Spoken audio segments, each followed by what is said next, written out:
everybody, thank you for watching. This is our 3.4 Electron Configuration Day 1 video.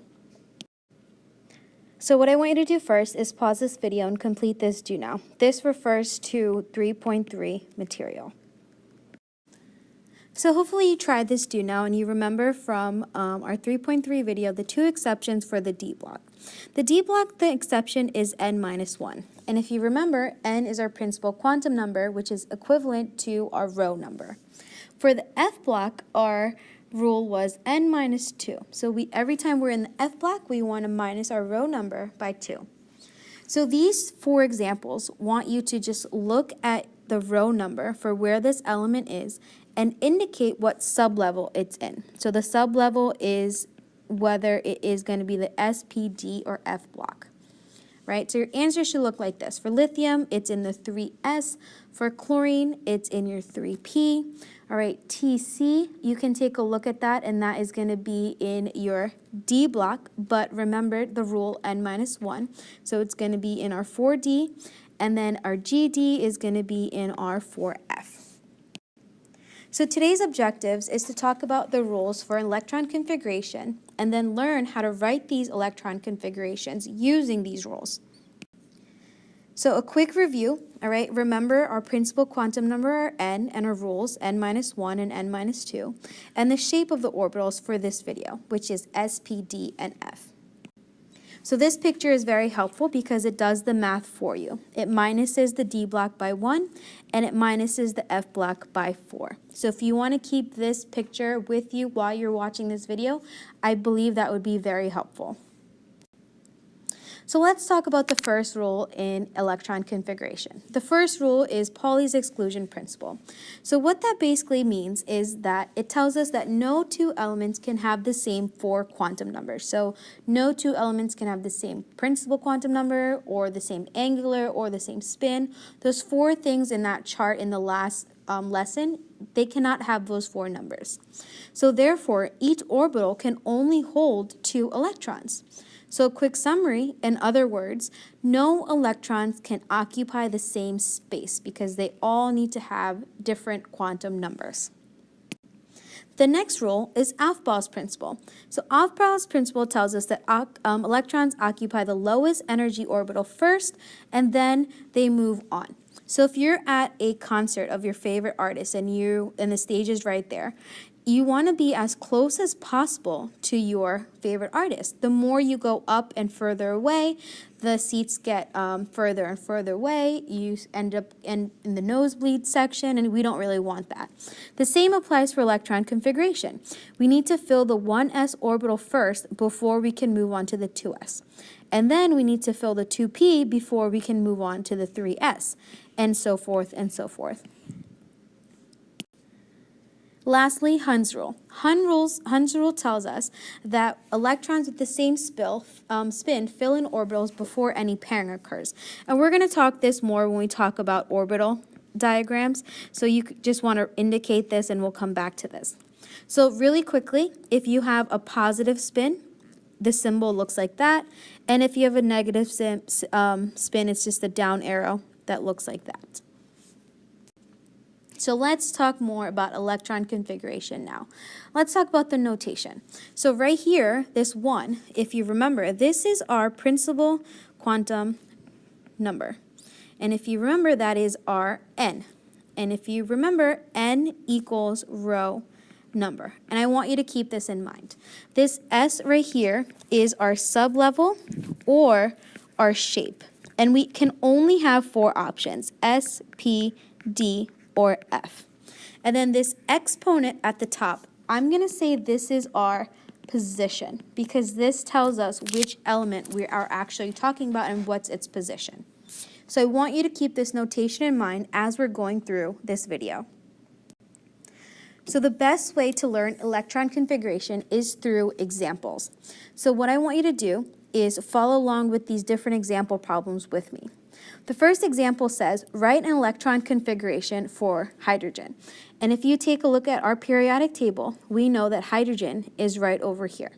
We want to use the notation that we learned previously. So the first thing that I want you to write is a 1. because 1 indicates the row number, and hydrogen is in the first row. The next thing is the sublevel or the shape.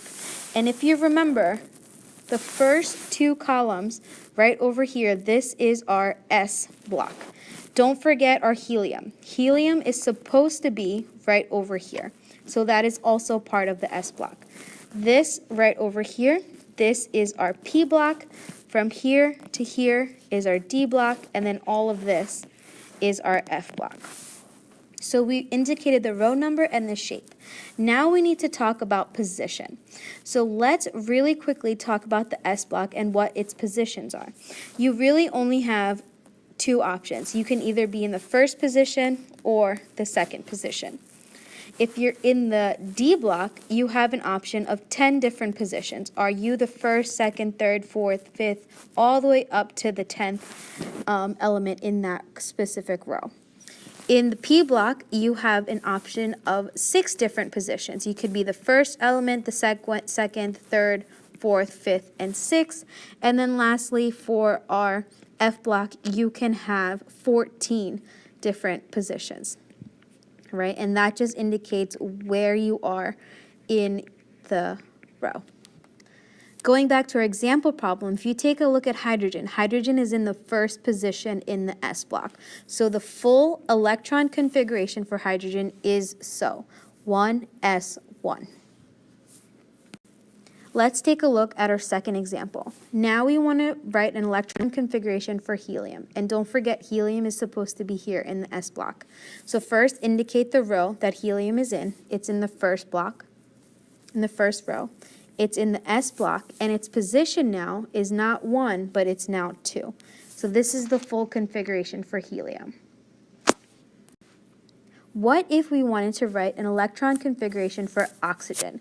Oxygen is all the way over here. We can't start by writing 2p, 1, 2, 3, 4, because we need to follow Aufbau's principle. Aufbau's principle tells us that we need to occupy orbitals in the lowest energy first before moving on. So what that means is every time you're doing an electron configuration, you always want to start at the top, right? So you always want to start over here. So let's start by indicating a hydrogen, right? Because we want to pass all these elements to eventually get over here. So the full configuration would look like this, right? I'm just going to start by writing 1s2 because we're passing this element and this element.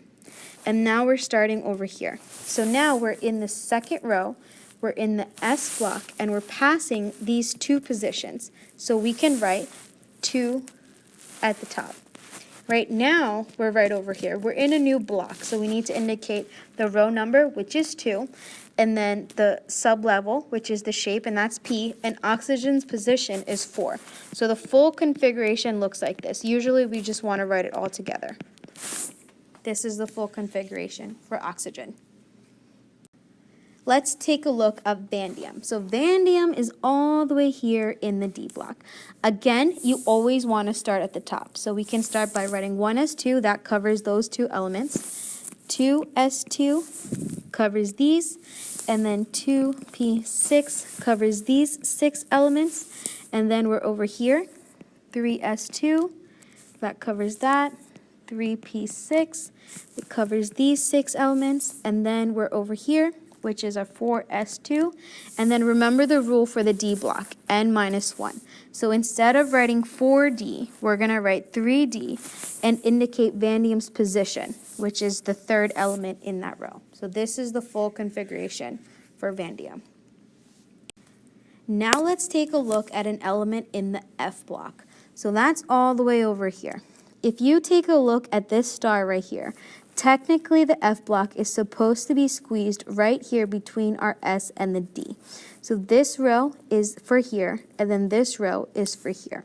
So again, we always want to start at the top over here. So this is going to be a long one. So 1s2, 2s2, it covers this, 2p6, 3s2, p6, 4s2, 3d2. D10, we're all the way over here. And then 4P6, that covers this. And now we're over here, right? So I ran out of space, so I'm going to just put them at the bottom here. I'm going to write 5S2 to cover this, 4D10 to cover all of this, and then 5P6, 6S2, and now we need to go directly into our F block. All right, once you finish the F block, then you can come back to the D if you need to. But in this case, we don't. So after 6S, the only valid thing we could write is our 4F, and Presidium's position is 2. So this is the full configuration for this element. So what I want you to do is finish the practice problems inside of the note sheet, and then for the rest of class, just work on the problem set questions that go along with this video. Thank you for watching.